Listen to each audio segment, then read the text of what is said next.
tal amigos? Bienvenidos. Esto es JN Noticias. Mi nombre es Ismael Soto. Como siempre, en la parte inferior de sus pantallas aparece nuestra página web www.jn19televisión.com. Esta página nos permite estar conectados en el Perú hacia el mundo entero. Vámonos de inmediato con la información. Hoy, 2 de marzo, la Iglesia Católica celebra la fiesta de San Simplicio, que fue Papa número 47 de la Iglesia Católica, sucesor de Hilario, que reinó entre 468 y 483. Durante su pontificado fue destituido el emperador Rómulo Augustulo y se marcó el fin del inicio o del Imperio Romano en el occidente. En tiempos de la herejía monofisita en el siglo V, que creía únicamente en la naturaleza divina de Jesucristo, este santo defendió siempre la autoridad de la Santa Sede y la independencia de la Iglesia Católica ante el poder político. Recuerden entonces, hoy la Iglesia Católica celebra a San Simplicio. El arzobispo de Lima, Monseñor Carlos Castillo, en el primer domingo de Cuaresma, invitó a la feligresía a permanecer en oración para promover el acercamiento a Jesús. Y ellos han pedido hoy día que los enviemos para realizar justamente la misión de un colegio parroquial, que es el mismo motivo por el cual comenzamos también este año y estos 5 años a partir de escuchar lo que nuestro pueblo nos ha dicho, una conversión pastoral. Y ese va a ser el envío, enviarlos a todos ustedes a realizar el camino en los colegios y en los estudiantes y en la educación de nuestro pueblo de dicha conversión pastoral. Justamente hoy día en esta Cuaresma que comenzamos y que queremos que sea para eso, para un tiempo de conversión, pero en donde el primer pasito nuestro como iglesia será la conversión pastoral, poder entender la grandeza y belleza que tiene un camino de conversión. Porque hay 2 formas de convertirse al Señor: haciendo muchos esfuerzos para ganarse su gracia, así es la conversión que predica Juan Bautista, conviértanse para que el reino llegue, y la conversión cristiana, que es conviértanse porque el reino ha llegado. Nos ha dado su gracia gratuitamente y se trata de entrar en su dinámica. No nos salvamos porque hacemos muchos esfuerzos, como el Papa dice, pelagianos. Perdonen ustedes que no puedo explicar esa palabra, pero véanla en el diccionario. Porque los pelagianos lo que buscaban era conseguir conquistar las cosas con su esfuerzo. Sino dejar que el Señor, que nos ha traído su reino y lo ha acercado a la historia, sea la fuente inagotable para que nosotros cambiemos. Solo Dios basta. Si nosotros planificamos nuestra conversión pastoral, estamos hechos. La conversión pastoral tiene que ser producto de la inspiración en la oración como María, que nos engendra. Por eso en la carta pastoral hemos dicho que quien reza, y todos estos años de rezo litúrgico tan fuerte, tienen que desembocar en el nacimiento de Jesús en nosotros y en nuestra sociedad. Vamos a hablar entonces en estos momentos de la salud, pero visto desde la perspectiva de la fe y de la Iglesia. Estamos para el efecto con el doctor Roberto Tarazona, que es de la Pastoral de Salud del Callao. ¿Cómo está? Bienvenido, Roberto. Ismael, buenas tardes. Un gusto saludarte. Nuevamente con usted. ¿Cómo está, Monseñor el obispo del Callao, Monseñor José Luis del Palacio? Bueno, hoy día han empezado con todo el presbiterio un retiro espiritual. Por eso todo el pueblo chalaco, el pueblo creyente, nos sumamos en oración por nuestros pastores. Y hay un encuentro de profesionales católicos dedicados a la salud. ¿Cuál es el objetivo principal que va a tener este encuentro? Sí, el día domingo, en el Santuario de la Virgen del Carmen de la Legua, tenemos el segundo encuentro de profesionales católicos del mundo de la salud. ¿Ya? El lema es testigos de la misericordia de Jesucristo sirviendo a los enfermos. El objetivo que nuestro obispo, Monseñor José Luis del Palacio, pone como un servicio para que los profesionales de la salud puedan descubrir lo que el Papa Francisco llama una presencia especial de Cristo en el que sufre. Claro. Por lo tanto, este encuentro busca fortalecer la vida de fe, la vida de reflexión y, cómo no, la caridad, el servicio de los profesionales de la salud. ¿Y es grande la necesidad de salud en el Callao? Yo creo que la necesidad de salud en el sentido más amplio es necesario para todos. Sí, claro. En el Callao, como en otras zonas del Callao, del Perú, la salud atraviesa por una gran crisis, que probablemente sea la manera como el profesional se vincula y se relaciona con el otro, ¿no? A eso llamamos la falta de humanidad en el servicio con el enfermo, y de ahí que la fe viene a señalar que el otro no solamente es una persona, sino es Cristo mismo que está padeciendo. Correcto. En la situación de enfermedad. Y esto es para aplicarlo desde el mundo de la salud, digamos, en hospitales del Estado, en clínicas privadas, en e-salud, donde hay médicos que tienen la fe católica. Claro, este es un encuentro de profesionales católicos, no solo de médicos, Ya, correcto. profesionales del campo de la salud. Correcto. ¿Sí? Lo que buscamos es formar una red de profesionales que desde la fe ciertamente puedan brindar una mejor atención de salud en los servicios donde están, pero que puedan compartir su fe, de manera que la fe de estos hermanos nuestros pueda ser levadura, fermento, puedan animar a otros a vivir la máxima de amar al prójimo como uno mismo. Claro que sí, y de esa forma también darle la atención que no solo merecen, sino que necesitan en estos momentos las personas que tienen alguna enfermedad, alguna dolencia. Y lo cierto es que hay una gran crisis antropológica en la atención de la salud, porque probablemente se atiende al cuerpo, pero hay una dimensión psicológica y una dimensión espiritual que la medicina debería llamar, convocar a aquellos que pueden brindar este servicio. Quiero hacerle una pregunta al margen de este tema, pero también relacionado pues con lo que es la fe y la ciencia, que a veces un poco que chocan en algunas personas. Hay algunos médicos que descartan por completo la fe y ellos consideran que la ciencia es lo único que puede curar. Me voy específicamente al tema de la psicología. Hoy en día el Perú tiene un déficit de psicólogos y psiquiatras muy grande en una sociedad que está enferma, con una, digamos, salud mental bastante precaria. Pero se encuentra un número considerable de psicólogos católicos o que están en la fe de la Iglesia para ayudar a las personas realmente a espiritualmente levantarse. Señalaba, hay un problema antropológico en la relación médico-profesional de la salud-paciente. Ciertamente el tema de la atención religiosa es un derecho humano. Sí, claro. Es un derecho humano, al margen del que el profesional de la salud crea o no crea. Es un derecho del paciente, de la persona. Pero por otro lado también tenemos que abordar la integralidad del humano. Y la integralidad del humano no solamente es el soma, el cuerpo, es también la dimensión psicológica. Y ahí ciertamente existen evidencias científicas de cuántas alteraciones psicológicas se manifiestan signos y síntomas clínicos. Sí. Pero también tenemos que reconocer que hay una dimensión espiritual que debe ser atendida.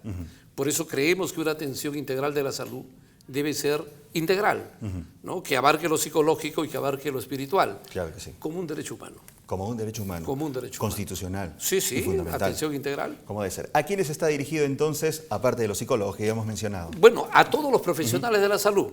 Sí, es un programa muy sencillo. Es decir, enfermeras, obstetras, médicos, Tecnólogos, odontólogos, químicos farmacéuticos, terapistas físicos también, terapistas ¿no? físicos, que es algo que... estudiantes de las ramas de la salud. Sí, de manera que pueda ser un encuentro en la fe para fortalecer. Y el Papa Francisco decía dos elementos que en el encuentro queremos señalar. A ver. Lo primero, completar el curar con el cuidar. Una presencia que viene del Evangelio, que puede llegar a lo profundo del ser humano marcado por el sufrimiento. Porque nos dice el Papa que hay una presencia especial de Cristo que sufre en el enfermo. Y por lo tanto esa presencia de Cristo que sufre en el enfermo tiene que tener la conciencia de dejarse amar por el Señor en esta situación. Y ciertamente los profesionales de la salud, que estamos cercanos a esta realidad, estamos llamados a ser los instrumentos. Y lo segundo, decía el Papa, persona enferma. No quedarnos solos en la realidad de enfermedad, sino acoger a la persona en su individualidad. ¿Qué significa acoger a la persona desde el punto de vista de un médico o un especialista de la salud? Esto significa que si veo que hay una diabetes exagerada, tratar de un equipo multidisciplinario ver no solamente que la glucosa se elevó, sino en el contexto en el cual esta persona vive. Claro. Probablemente marcada por el sufrimiento, el pecado, el desencuentro, la soledad, que resolver estos problemas también es terapéutico, fundamentalmente terapéutico. Ajá. El tratamiento para nuestros hermanos que sufren algún tipo de enfermedad que consideramos terminal, que son las limitaciones que la ciencia tiene actualmente, no sabemos el futuro, pero de hecho para Dios no hay imposibles. ¿Cómo va esta situación? ¿Cómo es que se prepara a los especialistas de la salud? Todos, porque más están en manos de los enfermeros que de los mismos médicos, ¿no? Para atender a estas personas que necesitan de tanto apoyo y que quizá han perdido la esperanza. Yo creo que en la formación universitaria hay una gran falencia de las dimensiones éticas y bioéticas, pero si entendemos que la atención integral es también la atención religiosa, debería haber una dimensión, por lo menos para que el profesional considere aquellas necesidades religiosas, crea o no el profesional en este campo, claro, de manera que pueda generar un entorno saludable, que considere lo mejor de la ciencia biomédica, lo mejor de la psicología y, como no, la ayuda espiritual. Muy bien. ¿Quiénes estarán a cargo de las ponencias en este importante evento? Bueno, la primera conferencia es el profesional de la salud, testigo de la misericordia de Cristo en el servicio al enfermo. Correcto. Esta conferencia la va a dar el padre Raúl Cornejo. Él es delegado nacional de Lóbulo San Pedro. A quien conocemos muy bien. Un santo presbítero de la diócesis de Caraballo. Tiene ideas maravillosas en muchos campos, Sí, sí. Me parece, usted me contaba también fuera de cámara, que tiene ideas muy grandes para el tema de la salud. Muy grande. Es un hombre de Dios. Así es. Es el tema principal. Luego, Monseñor José Luis, oficiaré una Eucaristía de envío, porque eso somos discípulos y misioneros del Señor. Entiendo. Luego, claro. un segundo tema, comentando la Jornada Mundial del Enfermo 2020, que estará a mi cargo, tratando de trabajar las implicancias que esto significa para un profesional católico dentro del sistema sanitario. En esta Jornada Mundial del Enfermo, el Papa ha puesto énfasis sobre todo en los enfermos terminales. Ha hecho un llamado especial en este tema, efectivamente. Sí, efectivamente, porque dice, tenemos que ayudar a que pueda dejarse sostener y amar por Jesucristo. Así es. ¿No? Es algo que podemos ayudarnos mutuamente a descubrir, porque Jesucristo toca nuestra vida y la transforma. Correcto. Bien, ¿dónde se va a realizar este importante evento? ¿A qué hora? ¿Y cómo podemos, de alguna manera, tener mayor información para estar presentes? Perfecto. En la página web de la diócesis, en el Facebook, están los elementos que dan más datos sobre el encuentro. Es en el Santuario de la Virgen del Carmen de la Legua. El domingo 8 de marzo. Domingo 8, de 8:30 a 1. De 8:30 a 1, la información la tienen entonces en la página web que está en sus pantallas y hay un correo electrónico, me parece. Sí. Correo. Sí, para que puedan inscribirse. Ok, el correo es roberto.tarazona@caritas.org.pe para que se puedan inscribir, tener también alguna información adicional. Santuario de la Virgen del Carmen de la Legua en el Callao, domingo 8 de marzo, ¿desde qué hora? 8:30 de la mañana a 1. 8:30 de la mañana aún es una jornada. Entonces, Es una jornada. pues qué bueno que se estén preocupando en el Callao, desde la iglesia en el Callao, por temas tan fundamentales para nuestra sociedad como es la salud. Y en épocas en las que tenemos que estar preparados también para Tenemos que estar situaciones preparados. externas que están por Claro que llegar. sí, claro que Sí. sí. Muy bien, muchísimas gracias, Roberto, por estar con nosotros. Gracias, Ha sido un gusto. Dios te bendiga. El doctor Roberto Tarazona, pastoral de la salud del Callao, nos acompañaba en esta oportunidad. Hacemos una breve pausa y retornamos con más información.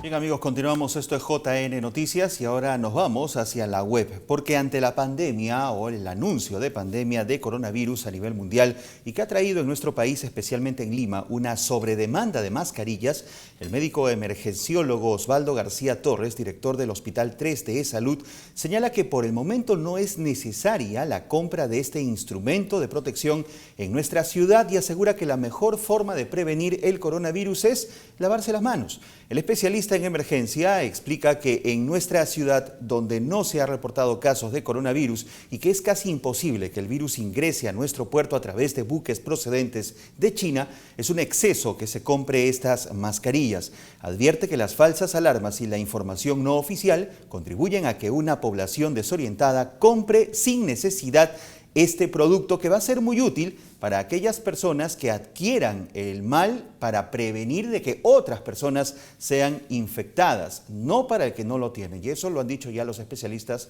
en más de una oportunidad. Y pese a que no se ha registrado ningún caso de coronavirus en el Perú, es importante mantener las siguientes recomendaciones de salud. Actualmente en el Perú no se ha registrado caso alguno de coronavirus, pero ante el incremento de casos alrededor del mundo y la confirmación de un paciente en Brasil, debemos estar alertas. Una de las principales causas de contagio se da de persona a persona a través de partículas que son expulsadas al ambiente al toser o estornudar. El Ministerio de Salud recomienda cómo evitar la propagación de este virus respiratorio que se originó en Wuhan, China. Lavarse las manos y la de los niños frecuentemente con abundante agua y jabón. También se puede utilizar gel desinfectante para manos. Cubrirse la nariz y boca con el antebrazo o pañuelo al estornudar o toser. Evitar tocarse las manos, los ojos, nariz y boca con las manos sin lavar. Evitar el contacto directo con personas que tengan fiebre o problemas respiratorios. Consumir alimentos bien cocidos. Mantener los espacios ventilados. Tenga en cuenta que el uso de mascarillas no protege de una eventual contaminación por el virus COVID-19, según la Organización Mundial de la Salud.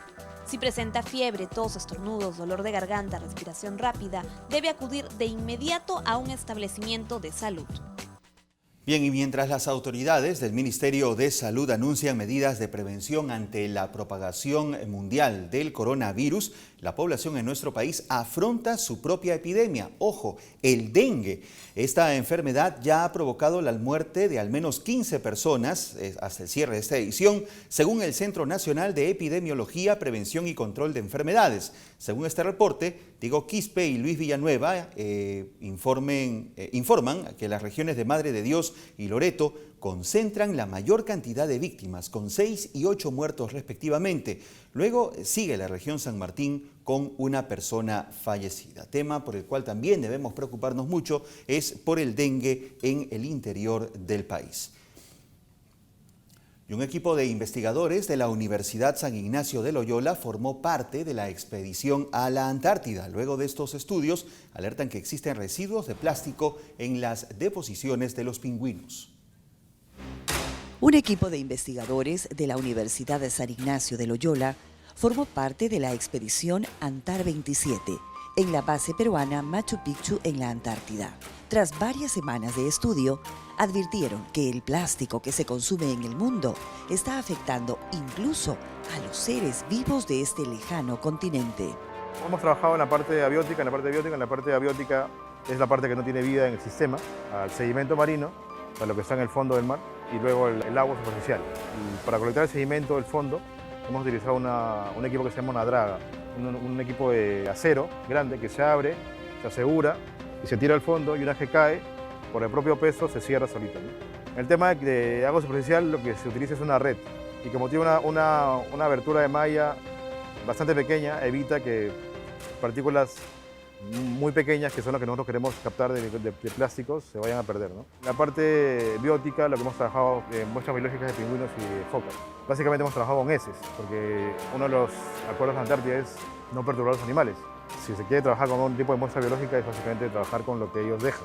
En el caso de pingüinos hemos trabajado con heces de 3 especies, que es el pingüino Adelia, el pingüino antártico y el pingüino de Papúa. En el caso de focas, en la base, cerca de la base peruana, lo que más hay son focas de Weddell. Tuvimos la oportunidad también de ir a la base polaca, que está a unos 40 minutos de la base peruana, y ahí ellos tienen elefantes marinos. Ahí colectamos también un par de muestras. Y en los últimos días, cuando ya estábamos por cerrar todo, apareció otra especie de foca, que es la foca cangrejera. Hemos trabajado con peces que se venden en el mercado y hemos hecho el análisis en estómago y hemos encontrado microplástico. Una botella de plástico, lo que ocurre cuando está en el ambiente, empieza a ser sometida a los elementos. Me refiero al aire, al agua o al viento. Entonces eso va generando erosión. Y con el paso de varios, de cientos de años, puede empezar a partirse en partículas más pequeñas, ¿no? Algunas alternativas de solución, lo que básicamente es reducir el uso de plásticos, ¿no? Empezar a generar un cambio en la matriz de elementos que no sea plástico lo importante, sino otro tipo de elementos que nos ayuden a básicamente la vida cotidiana, ¿no? La ministra de Salud, Elizabeth Inostroza, anunció que en el Aeropuerto Internacional Jorge Chávez se ha instalado un hospital móvil para asistir a los pacientes sospechosos de coronavirus. Con esto se podrá atender a alrededor de 500 personas en este puerto. El coronavirus ya llegó a Sudamérica y el último país con un caso confirmado es el vecino Ecuador. Si bien el COVID-19 no ha llegado al Perú, el Ministerio de Salud se prepara en uno de los puntos en los que se deberá tener más cuidado por la constante salida e ingreso de personas de diferentes partes del mundo. El hospital móvil se encuentra a solo unos metros de distancia del Aeropuerto Internacional Jorge Chávez. Aquí se atenderán a los pacientes con posible contagio de coronavirus. Los casos que vengan con sospecha van a pasar a un área de evaluación para toma de temperatura, van a tomar la muestra, un médico los va a evaluar clínicamente y si ameritan se les va a tomar la prueba serológica, la prueba de hisopado faríngeo y nasal. Este lugar tiene capacidad para realizar pruebas de laboratorio y cuenta con salas de aislamiento de estándares internacionales de bioseguridad. La ministra de Salud, Elizabeth Inostroza, resaltó que estas fueron establecidas por normas técnicas para impedir el riesgo de transmisión de la enfermedad al personal de salud, a otros pacientes y a la población cercana en general. Mientras esperan los resultados van a estar en esta oferta móvil. Hay áreas que para que puedan estar esperando los resultados y no vayan innecesariamente a los hospitales personas que no tienen positividad para el coronavirus. Esta estructura móvil permitirá atender a 500 personas al día. Además, habrá disponibles ambulancias del SAMU con camillas acondicionadas, especialmente con una cubierta de plástico de 10 milímetros, que brinda un margen de seguridad por encima de lo que requiere este nuevo coronavirus. Los casos que tengan positividad van a ir en esas cápsulas de bioseguridad en las ambulancias debidamente preparados. Entonces, hay casos que no van a requerir tampoco. Entonces, generar esa tranquilidad.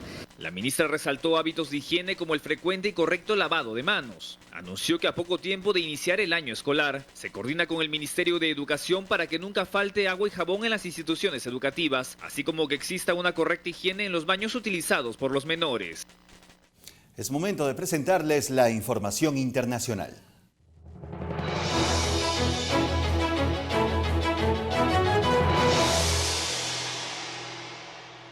Desde la web, con motivo del la 13ª Jornada Mundial de las Enfermedades Raras, celebrada el 29 de febrero de 2020, el cardenal Peter Turkson, prefecto del Dicasterio para el Servicio de Desarrollo Humano Integral, dio a conocer su mensaje que este año pone énfasis en la equidad y en las condiciones más justas para las personas afectadas por enfermedades raras. Esta jornada se estableció con la finalidad de crear conciencia sobre este tipo de males y el impacto que tienen en la vida de las personas. Actualmente existen más de 6.000 enfermedades raras y más de 300 millones de personas en todo el mundo que presenta al menos una de ellas. Y en la Santa Sede, los peregrinos toman sus precauciones ante el coronavirus que amenaza a Italia con cientos de casos e incluso fallecidos. Sin embargo, para muchos no hay motivo para que cunda el pánico y las actividades las están realizando con total normalidad. Pese a los casos de infección por coronavirus que se han registrado en el norte de Italia, los peregrinos no han dejado de venir al Vaticano, aunque lo han hecho tomando algunas precauciones, como utilizar mascarillas y gel desinfectante. No hay motivos para que cunda el pánico. Por ejemplo, esta pareja de estadounidenses que asistió a la audiencia general cuenta que el Papa actuó con total normalidad. Esta otra peregrina, Gabriela, explica que ningún coronavirus iba a impedir que ella y su nieta viajaran al Vaticano como tenían previsto. Este grupo de peruanos también está viajando por Europa. En su recorrido de 15 días han estado en Alemania, Francia, Austria y Holanda. Aseguran que no han cancelado ninguna etapa y que terminarán su viaje cuando tenían previsto el 3 de marzo. Nos hemos encontrado con esta epidemia del coronavirus. Por eso es que ahora estamos tomando nuestras precauciones y hemos traído nuestra mascarilla. Las precauciones son buenas, pero el pánico es injustificado. Basta recordar que la tasa de mortalidad del coronavirus no llega al 2% de pacientes y que el virus no afecta a toda la población, sino sobre todo a personas con problemas previos de salud.